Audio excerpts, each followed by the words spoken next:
It is week 5. We are on week 5, and I am getting a little bit more comfortable with this. I'm just like, I'm gonna treat this just like I do with my book club podcast.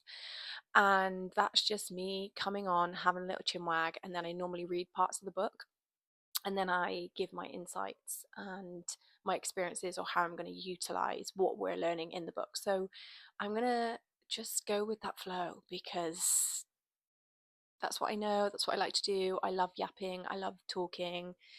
And for anyone who does want to join our book club, actually, I should mention that it's on Patreon and it's called A Woman's Inner Journey to Becoming Wealthy. And we read a personal development book every single month. And then I do a podcast per episode, or like podcast episode per chapter of that book, that is a bit more of a bite-sized understanding. I read some of it, and then I just talk, like I said, about my experiences and my insights on the book. So yeah, if you want to join, hop onto Patreon.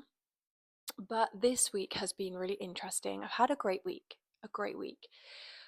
But I had a bit of a boo-boo nightmare on Christmas Eve, and I realized far too late in the day that all of my stocking bits for my two daughters had not arrived.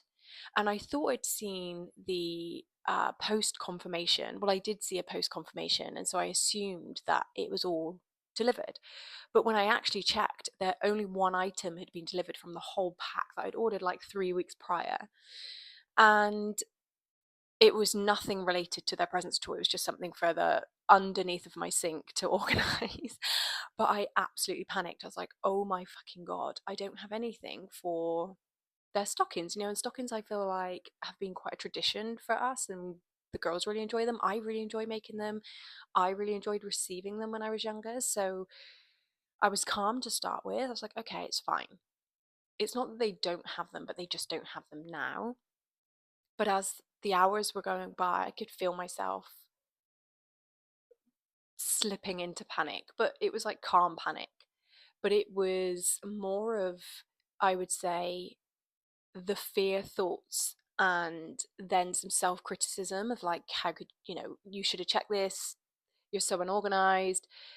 So many unhelpful thoughts that were going on. I was like, so what the hell am I going to do? So I was going to create this whole storyline around the elves, that they've shrunk the stockings and that they had to go back to the North Pole. And I'd written out this whole thing, and I was going to put this poster up on the wall. And then I checked in with their dad and I told him what had happened.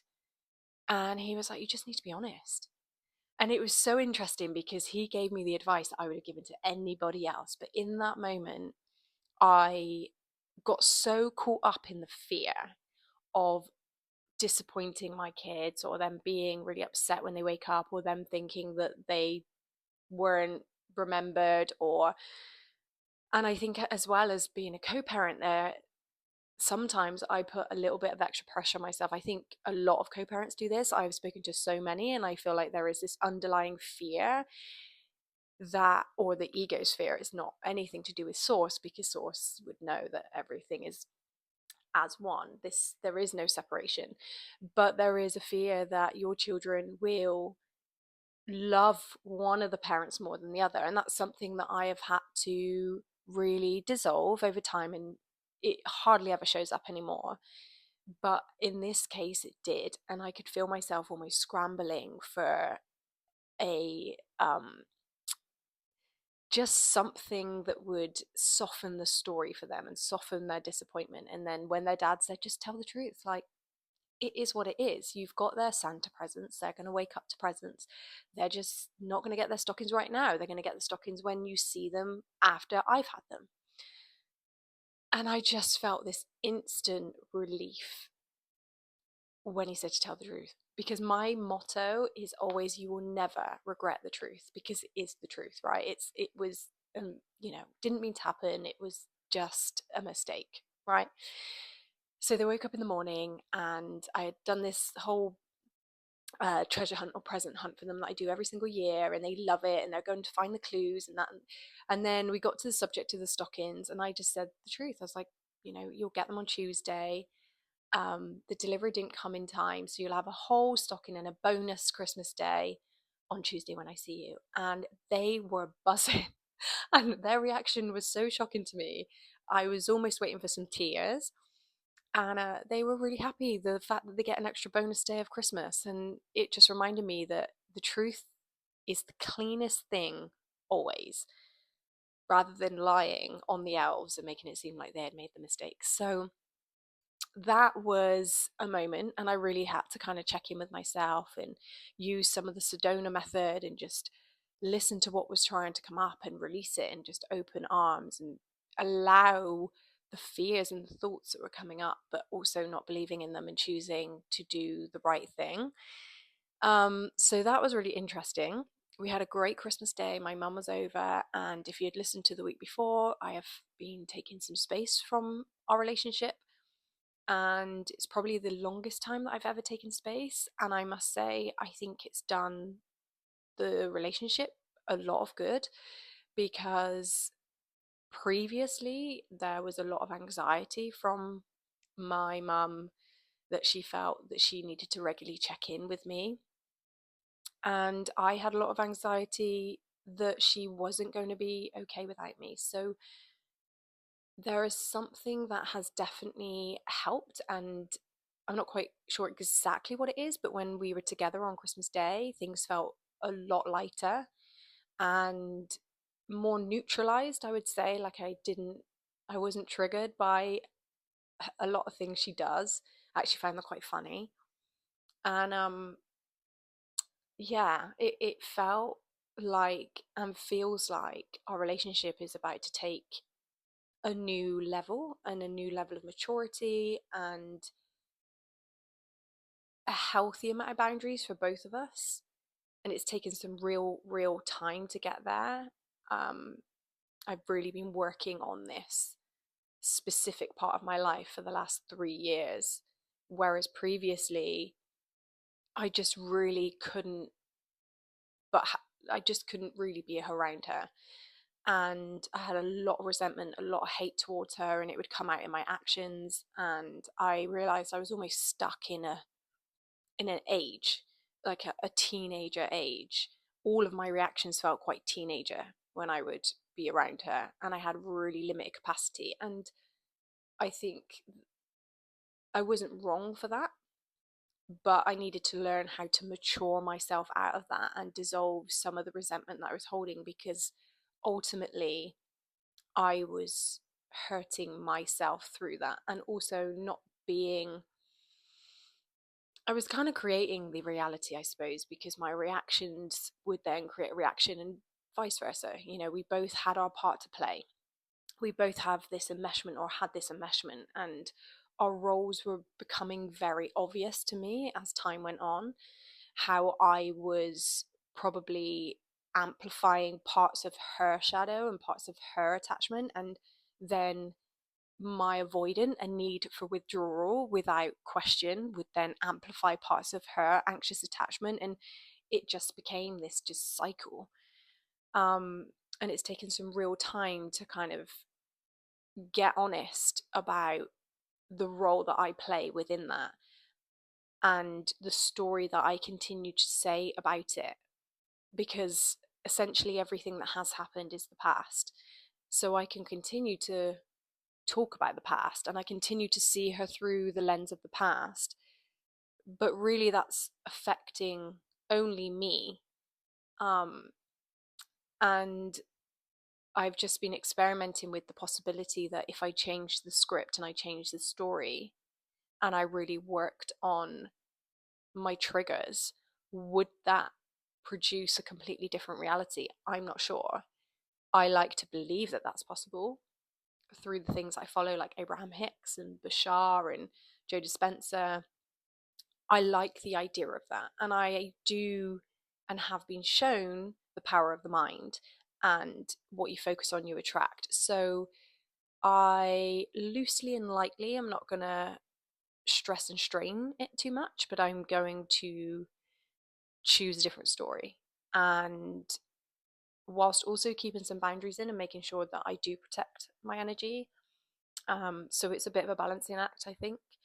But that has been a real positive from this week, this Christmas week. Actually, it was really lovely to have her over, and the kids loved seeing her because we haven't seen her for a few weeks.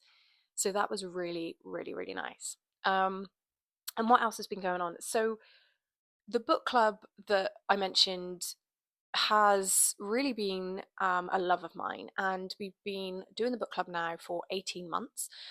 And the reason why the book club started is because I wanted to clean up and understand my finances better. Because although I'd been running a business for probably, what would it have been then, like 6 and a bit years, I still was experiencing a lot of cash flow issues, and I was still experiencing feast and famine, and I was just so done with that in my business. My business has proven over and over and over again every single year that it is profitable. But I realized that it was my habits and my patterns with money that wasn't making the business grow as much as it could have done. So I wanted to, for 9 months, read 9 books about finances and the energy of money. It's finances in kind of like a spiritual way, and also in a logical way. And that 9 months turned into 18 months and is still going because I've found such a love for it, but also it is benefiting my business. I can't even bring words to describe. Like, it is insane the amount of change in my business. And not only that, just through reading 1 book a month, I get at least 1 or 2 things that I change in my business that I wouldn't have even had access to or even known about. And this book is the tenner. It's £10. It's cheaper than any coach you could ever get or any course. And as we're reading the book, we are implementing the things into our life and in our business. And that naturally then expands where I'm at mentally as a business owner, because I'm having access to all of these things that are helping me elevate the business regularly on a monthly basis. So it's been incredible, to say the least. It has transformed and changed my energy as a business owner. I feel very much more matured. I feel like the business has matured over the last year. And that has led me to, through one of the books actually that I was reading, I was sat in a sauna, and a guy sitting next to me got chatting about the book title and said he knew the author, and we got talking. And he introduced me to the NatWest Accelerator Entrepreneurial Hub, which I've been now a member of for almost a year. And that, along with the book club, has just done what it says on the tin. It has accelerated me as a business owner and my business, and has given me almost like 6 eyes, is how I'd describe it, because the way I was viewing things before, one was very much me and me as my business. Whereas now I can really detach and see that my business is just a model. It is a machine. And if it has a low month, it's probably because the input of that machine or something hasn't really been managed correctly and needs refining and needs updating. So that's been a beautiful shift where I've like detached myself from my business, and so my worth is detached as well, and I see it more as um a machine, I would say. Like, I see it as more of a fun machine. Like, what can I tweak in the workshop now? So the book club and NatWest Hub have been incredible, and I've learned loads about finances. I actually did my own taxes this year, which is, for me, something that I was just very scared about of getting wrong, and I didn't really understand enough about taxes. But throughout this process of the last 18 months, I think it was in April actually, I downloaded for free on Google Sheets a expenses and income tracker, because again, I was just tired of not really knowing my money that well, not really knowing what was going in and what was going out. I thought I had an idea. When I started tracking everything, I was so shocked that I had no idea. And I actually was paying about £450, or had paid about £450 out over the last however many months, on subscriptions that I thought I'd cancelled, subscriptions that I never signed up to, or paid £1 for a 1 day use and then ended up with this massive subscription. Loads of little bitty bits, like £3.99, things that you wouldn't even really think about. And as soon as I rang my bank up, they were happy to just transfer and go through all of my bank statements, find all of the ones that looked a bit suspicious, and then refunded me the £450. So that was a big eye opener and a big sign to me to say that I didn't really know what the hell was going on with my finances. So, there's a saying, isn't there? Money is just another form of a relationship. So if you're very avoidant with your money, then money's going to be very avoidant to you. So I have been filling in this income and expenses tracker, which at the beginning felt like an absolute ball ache, I must say. I was just like, oh, this is so long, especially because I have a business account, I have a personal account, and then I have a business bills and expenses account. So I created a day and I call it Finance Friday, and I would just do it every Finance Friday. And that was the rule. It had to be done on that Friday, without any procrastination. You just have to do it. Doesn't matter what time, preferably in the morning, but it has to be done. And I've done that now since April. It has been another thing that has just changed the game, because not only did I start understanding where my money was going or tracking my money and starting to find anomalies and be like, why is there this? And why is there two Netflix um, payments? And why is there this? I started to actually get curious and started to get interested in my finances. And then through that, I started looking at the dashboard that was there as well on this free sheet that is amazing. And that was, I think, the starting point of now this bug that I have for becoming financially illiterate. Is that the saying? Illiterate? So today, or for the last 2 days, I have been gifting myself, I like to call it, because I've spent probably the best part of 10 hours on this thing now. I have been gifting myself a new dashboard, because I realized that with that dashboard, I have only got expenses and income and expenses, and that gives me a dashboard. But that dashboard is about income and expenses. It doesn't have any goals. It doesn't have any it doesn't have, what else is it, like debt. I really want to know where my debt's at, when am I going to pay that off, how long, like what's the trajectory, I want to see that graph going down. It doesn't have things like percentage of target for that month that you've hit. And last year I didn't set myself a target.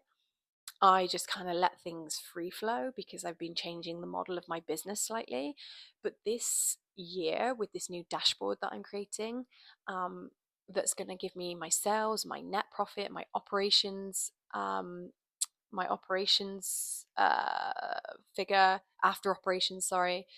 And once all of that is on there, and then the percentage of sales off of my overall target, I'm going to know exactly where I'm at each quarter of my business, which I've never had visibility like this before. Never. I've just literally just been rolling with the punches. Let me tell you, rolling with the punches. So there is no wonder why my business has had feast and famine, feast and famine, feast and famine. Despite it being able to take in crazy amounts of money, I still have found myself in these positions. So no more. 2026 is going to be not only a consistent, but it's also going to show me this lovely curve that the business so deserves to do now, because it's definitely matured and we now have the systems in place, like CRM system, which I got this year, which helps me. It's customer relationship management system, and it helps me really see what leads I've got in the pipeline, how much they're worth, when I need to follow up on them.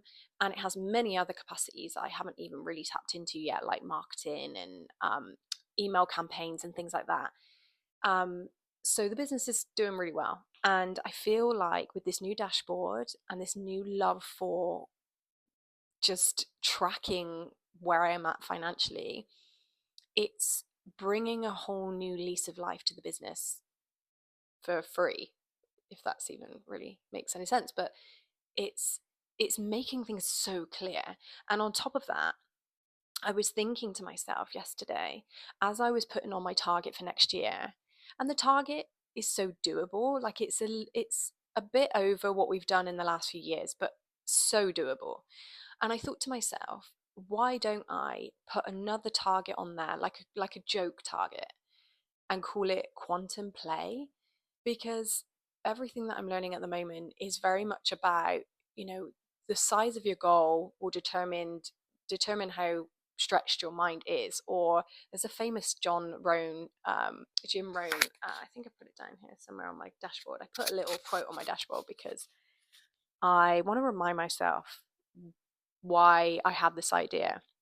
And so the quote is, your mind will only stretch to the size of your goals. Expand your mind and you will expand your goals. Expand your goals and you will expand your mind. So I have put an interesting target on the side, which is makes me laugh because I'm like, I have no idea how that's possible. But what is really good about having this stretch target is because I don't have a clue of however I know people out there earn this type of money, but I don't know how I would do it. The reason why it's really good is because I've got a logical target that my brain can get a hold of and be like, we could do that. We could totally do that. We've hit that monthly time and time again. We could do that. But then we've got this other one that's very detached. I'm very detached from it. It would be fun if I'm making it a game, and the annual target is 500,000, which makes me smile or chuckle at how silly it feels. But I'm also like, okay, universe, I'm open. If the universe isn't on a budget, I'm open to now bringing in the spiritual wisdom and learning that I believe in and I enjoy believing in, and I'm going to pop it on my dashboard. I'm going to have a bit of Abraham on there. I'm going to have a bit of Napoleon Hill on there, and I'm just going to say, listen, my quantum play target is 41,666 per month. And I did some working out of how I would get there, just so my brain can somehow get behind it. Like, it is a possibility. And when I did the maths with my new price increase that I'm due to make around April time, I mean, still, it feels funny to think about it, but it is possible. It is possible. Like, there, I can see a route, and that's all that matters, I think. But it's not strong enough of a route that is making me be like, yeah, right, we're aiming for £500,000 a year. I've done nothing close to that. I think my highest year was 70, or yeah, like just under 100, I think. So I'm excited to play this game. I'm excited just to see how the universe surprises and delights me, because it has been doing so much so far over the last. I mean, it has consistently, but I feel really in this year, this last 18 months, as things have got a lot lighter and I've had less major things to worry about, like where am I going to live, heavy things that keep you in survival. I've definitely felt lighter, and with that, I've slowed down and been a bit more of my happy-go-lucky self again, and that is bringing in a lot more random ass manifestations, which I love. So that's where my week has been at. I'm going to play with this, and what I might do, if I get this real cool dashboard, because it looks real fancy, I'll try and show you quickly on here, but it looks super fancy. And I've been playing with this for like 10 hours because I like things very visual. If this works, or if I get all the dashboard working and filtering from the expenses to income tracker, I might actually pop it on my website and have it there to buy, because I think this is going to be really useful for at least SMP artists with the same thing I do, but if not, other business artists, other business owners that have this element of belief in you create your own reality, and the size of the goal kind of determines the size of the outcome, I suppose. I think it's a good way of dealing with the two parts of, you know, who you are. It's like the logical, the brain, and then it's like the soul, the higher self, and seeing how I'm surprised and delighted, and seeing if I can make anywhere near £41,000 a month. So that's going to be fun. I'm not attached to it. It means nothing to me. I don't feel like I have to do it, even though I've said on the video, it's just a fun little thing to try alongside my normal logical um, goal that I've got for my business this year. So I'm excited to get started in January. I'm excited that I've gifted myself these 10 hours of creating this lovely dashboard, so that everything is going to feel a lot more cleaner and visible. And I think that's the main thing that I didn't have before. I did not have any visibility. I would write things on the back of like letters. I would write notes and stuff on the back of letters and then wonder where it's gone, and have one spreadsheet here and start another spreadsheet here. And so now I've got this one that just, one is visual, 2 is really easy to fill out. Um, and 3 has this element of fun and play to it. It makes money fun again, rather than it being just um, something that used to be quite scary to me and bring up a lot of limiting beliefs and a lot of beliefs around self-worth or lack of self-worth. So yeah, I'm really excited. And I also was looking at the figures. I was like, okay, let's just say, my monthly target is this, and then my quantum play target is this. I'm looking at the numbers on the screen, and I'm saying to myself, like, they are just digits on a screen. Like, there is nothing different between those two other than a set of beliefs that are in the way. I just have a set of beliefs because I've never made that other type of money before that says, how the hell, like, how the hell are you going to make that? And then it scans through everything that I do that brings in money at the moment, and it can quickly tally up that it wouldn't get to £500,000 for the year. So, but it's just beliefs. Like, there is nothing different. There is nothing different. I have, and anyone who does have a business, you have the platform. You have the platform, and you have a current set of beliefs that match that platform and what you've done thus far. But there is a whole other set of beliefs that a millionaire has and has adopted and has learned to integrate that we can learn too. So I will keep you updated on how that goes. I have a feeling that I'm going to be quite open maybe about my finances with the business, because I personally love figures and I love transparency. And I read a book once called Rich as Fuck by Amanda Francis, and I absolutely loved how clear she was about what she had made per year and her learnings and her lessons, because business owner to business owner, it is so valuable, especially with women, when you see other women kicking ass and actually overcoming all of the conditions that are held around them. So I might not, I don't know, we'll see. But I would really like to share my lessons with the business and figures and things and tools that I'm implementing and things that we're learning from the book club. So you may see some more of that come in as the weeks go on. But again, none of these are scripted, so I'm just going to kind of let it roll for whatever it is that comes up that week. That is my week. Like, I feel really good. I feel ready for 2026. I feel really ready for spring. I paddleboard a lot in the spring and summer, and I am missing going paddleboarding. I'm also really feeling like taking up running. I don't exercise enough, I don't think. So I want to take up something like running or running club. I might have mentioned that in the last one. That feels good to me. So yeah, I'm really looking forward to spring, looking forward to the new year, and looking forward to seeing where these videos end up in the 6 months. I need to really work out that date of when the 6th month would be up. I haven't worked out forward from now, if that even makes any sense. So yeah, but this is week 5, and thank you again for joining, and I will see you all for week 6. Bye.